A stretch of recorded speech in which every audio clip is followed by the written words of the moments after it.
All right, guys, this week's viewer question comes from Peter. He says he wants more distance. Guess what? I'm going to give you 3 keys to get it right now. All right, guys, in this week's video, I'm going to answer a viewer question about how to get more distance. I'm going to give you 3 great keys to get it done. If you have any questions for me, take the time now, put it down in the comment section. While you're down there, please like this video and subscribe. I appreciate it greatly. We are going to start, key number 1 is how to use the ground, okay? So everything is setting yourself up for distance in your backswing, right? When we get set up, we want to get into a position where we get a long and extended backswing. So our lead knee is moving in towards our trail leg, and our trail hip is pushing up and back. So that trail leg is extending. Make sure you don't lock it out. Once it locks out, you are in trouble, okay? So this is what the legs look like, the hip looks like. You're also going to notice that my spine, my lower spine, is getting taller, okay? That's lumbar spine extension.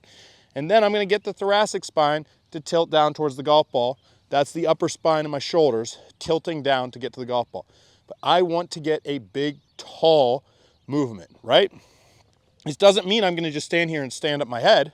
I'm going to keep my head still by creating those tilts. Now, I am tall. I'm over the golf ball. This is where the fun starts in the downswing. Okay, I am really going to put myself in a position where when I'm coming down, I grip into the ground. Now you'll notice that both of my knees went out. If I were a leg model, this is when I would take my shot. My legs are bumping when they hit the ground, okay? So I am really gripping into the ground, engaging into the ground early. My legs are popping from here. I am going to just launch everything out. So the rotary key is going to come from the lead leg. When I get myself into a position where I am pushing out of the ground back, you'll notice that that's taking my hip and pushing it back while bringing my right side around.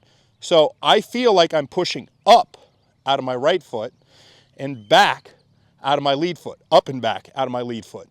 That puts me in a position where my body is going to keep rotating through the strike and really create power. Step 2, we're going to learn how to use the arms after we get that ground relationship working, okay? So our arm to chest relationship is very, very, very, very, very important. We don't want to be in a position where we're at the top and we just pull the arms away and don't give ourselves time to create all those forces and torques with our legs, right? We want to be in a position where our lead arm is staying into our chest in the downswing. Boom. So you'll notice that I push into my lead arm with my chest in transition, right? That's going to push my arms down to the golf ball. I'm not just pulling down my chest, I am pushing everything out as I work into a forward bend towards the golf ball, right? From there, that's going to allow me to accumulate tons of speed that I'm going to be able to release right through impact to create that distance that I'm looking for in my golf swing, right? So don't pull down or pull away from your body with your arms. Put yourself in a position where everything's staying tight, and then you work down and keep turning, and then when you launch, you can get that release to work hard through impact. All right, so the final piece to the puzzle, the third piece, is what are the hands doing through impact, right? We need to get them releasing to create speed. Now, we can use a body release of the hands or we can use a pure hand release. Now, there's 2 different ways. If I get in here and I'm turning my hands, move down the body, and I'm getting in here low and I have to release, I want to feel as though my arms are curling down and then throwing away from my body, okay?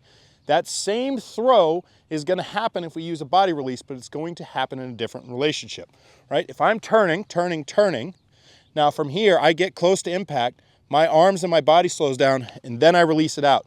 You'll notice that with the hand release, my chest is still kind of close to the target. Here, if I'm using that body release, when I'm pushing out, I have my body turned to the camera, okay? So that's 2 different ways to release. Now, timing that release is critical as well, okay?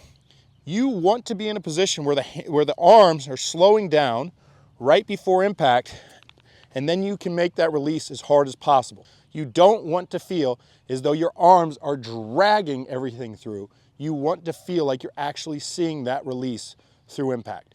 All right, guys, so learning how to do all those movements together will allow you to create speed.